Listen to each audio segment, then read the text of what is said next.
3 মাস ধরে পার্কে যাই না, যাইতে এই পার্কের কাজটা ঠিকঠাক মতো করে কিনা নাই।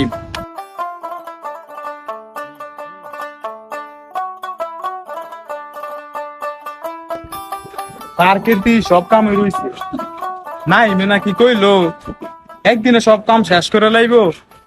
নাই মে কই হ্যাঁ রে তুই খুঁজা পাইতাস কিনা, তাই আছে তো হাই কই।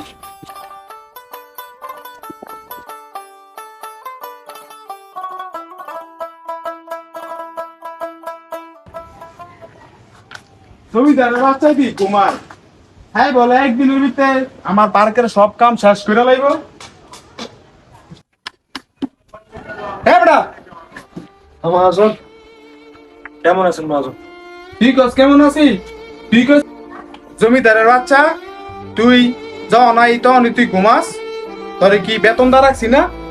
কালকে ঈদ, এই কাজ কাটা করবো। হ্যাঁ জমিদারের বাচ্চা, তোর কি বেতন দা রাখছি না? ঠিক আছে একদিনের ভিতরে পার্কে সব কাম সাইরা দিবি, তো কালকে ঈদ, এই কাজ কাটা করবো। তোরা এই তুই ঘুমাইতেছস, তুই দেখি তোর বাপের বাড়ি পাইছস, খাবি আর ঘুমাবি। মহাজন আপনি তো আমার পুরানা দিয়ে আমার সাথে আপনি যাইতেছেন, আপনি কি ঘুরে দেখছেন আমি কাম করছি না করছি? আমি আপনার আশায় এনে বয়ে রয়েছি, আমি সব কাম করিয়া অনেক গরম লাগতেছে, এবার যে রোদ উঠছে একটু ক্লান্ত লাগতেছে, রাইতে কারেন্ট থাকে না মহাজন, এই কারণে মনে করেন একটু ফুটেছিলাম মহাজন। আপনি ইয়া যাতা ব্যাপার করতেছেন মহাজন, না জানি করার ঠিক হয় না, আপনি একটু ঘুরে দেখতেন, কেউ জিগাইতেন সামনে ওদের আব্বুর কাছে কায় আছে, আপনি একটু তাই জিগাইতেন।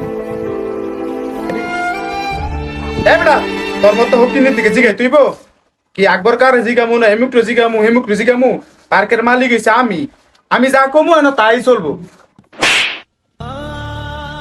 মহাজন আপনি আমার মাল কিনলে কি? হ্যাঁ বেটা তোর মাথা মাথর করমু রে, তোর কি বেতন দা রাখছি না? মাথাটা পুরা নষ্ট হয়ে গেছে গা, যাইয়া আমার কফি হাউসে যাই একটা কফি খাই।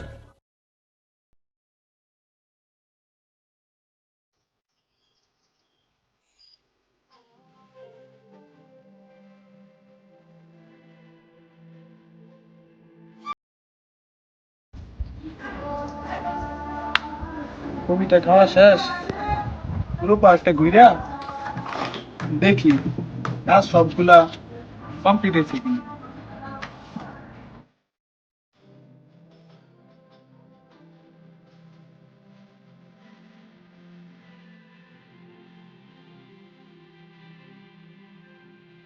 ওহ, পার্কটা তো অনেক সুন্দর। ওই গ্রামের ভিতরে এত সুন্দর পার্ক আমি তো কোনো সময় দেখি নাই।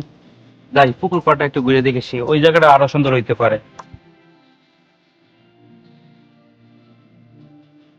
ছেলেটা কাঁদতেছে কে? এ ভাই তোমার কি সমস্যা, তুমি কাঁদতেছো কে? কি হইছে তোমার?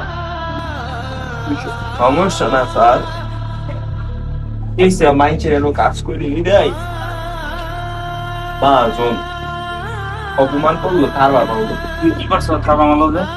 আমি একটু শুয়ে আছিলাম সারাদিন কাজ কইরা, কাজ হয়েছে তোমার রাত্রে ঘুমাইতে পারি নাই, কেন একটু শুয়ে আছিলাম, কাই বলে কাম করি নাই, আইসা থার্মো মারছো। আমি তো যখন আসি তখন তুমি কাজ করতেছো। শোনো, আমার বিশাল বড় একটা প্রজেক্ট আছে, তুমি এনে কত টাকা বেতন পাও? 13,000 টাকা বেতন পাই না, 2 মাসের বেতন জমছে, বলছি ঈদের আগে টাকাটা দিয়ে দিলে তুই বাসায় যাইস। তো আমি এই আশায় আছি, তো রাইট ফুয়াইলি টাকাটা দেয় দেয় আর অপমান করে আমার মেয়ে পেয়ে গেছে। ছোট ভাই শোনো, আমি যখন আসি তখনই দিয়ে তুমি কাজ করতেছো, তোমার এই জায়গায় তার চাকরি করার দরকার নেই। তুমি আমার কাছে কাজ করো, মাসে 15,000 টাকা বেতন পাইবা, থাকা খাওয়া চিকিৎসা সব পাইবা, তুমি আমার আন্ডারে থাকবা, সারা বছর কাজ করবা এবং একটা থাকা খাওয়ার জায়গা করে দিব, তুমি তোমার ফ্যামিলি নিয়ে চলতে পারবা। এখন আর চাকরি করার দরকার নেই, কালকে আমার সঙ্গে দেখা করো, আমার আন্ডারে জয়েন দাও। স্যার আপনি তো বলছেন, আর আজকে 5 বছর হয়েছে, ঠিক মতন তো বেতনও দেয় না, আর উল্টা মারে, শালার কফল নেই খারাপ। এবার ঈদের বোনাস তো দূরের কথা, বেতন চলিত দেয় না, আবার বোনাস তো আমরা চিনি না জানি না, আপনি কইছেন। তো ইনশাল্লাহ আমি যাবো, আপনি একটু কইছেন, কারণ আমার পেট বাজাইতে হলে তো আমি যাবো, বুঝছেন, আমি আপনার যাবো। এই যে শোনো, এই যে আমার কার্ডটা দিয়ে দিলাম, তুমি কুড়াশাল যদি কোনো সময় যাও, রওশন জেনারেল হাসপাতাল আছে না, ওই হাসপাতালের সামনে গিয়ে আমার কথা বললো সবাই দেখাই দিব। আর যদি না পাই, যে আমার মোবাইল নাম্বার দেওয়া আছে, আমাকে ফোন দিবা। ঠিক আছে মাছ চলো।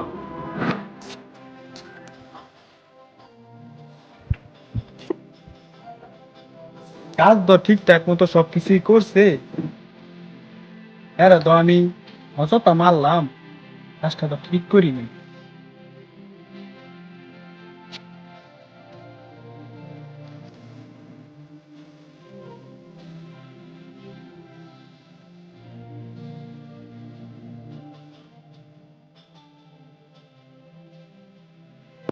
একবার কাকা, ভালো আছেন?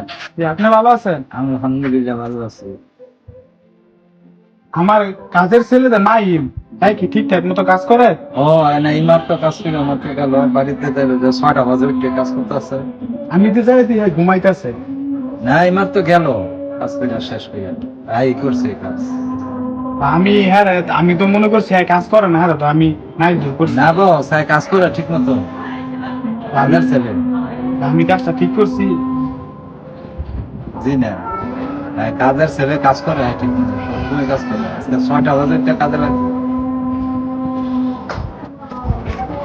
কাজটা তো ঠিক করলাম না, গরিব মানুষ আমার পার করে কাজ করে।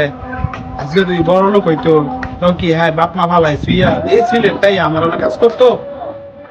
আমি তো আজকে বাপের টিয়া পয়সা আছে দিকে করিলাতে পারলাম, এটা ঠিক হইল না। থাক, পুরানা বেতনটাও দিয়ে দিই, বোনাসটাও দিয়ে দিই। পুরানায় পাইছা পরে ফোনে কমনে বাইরে আমার পুলিশে আমার বাপ করে দিয়েছে, বুঝতে পারিনি।